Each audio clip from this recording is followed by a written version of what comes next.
I love the color that I have painted the cabinets in. It's called French grey, farm color. Which is actually green. Yeah, it's French grey, but it's green. I think it's very lovely. Also, I like that we don't have any Top cabinets? Top cabinets, yeah. So it leaves us more open spacey. And we have like a small butler's pantry that I love.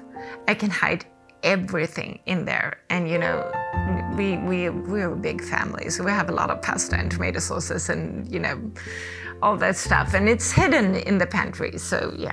I wanted to build a but I'm not allowed to, so it's gonna be like a more industrial silent door. Yeah, but maybe the other with one is an like optional... a Star Wars thing, and Exactly. I can't really merge that with the old style. Yeah, so maybe optional feature with the sound. We'll talk about it. Yeah.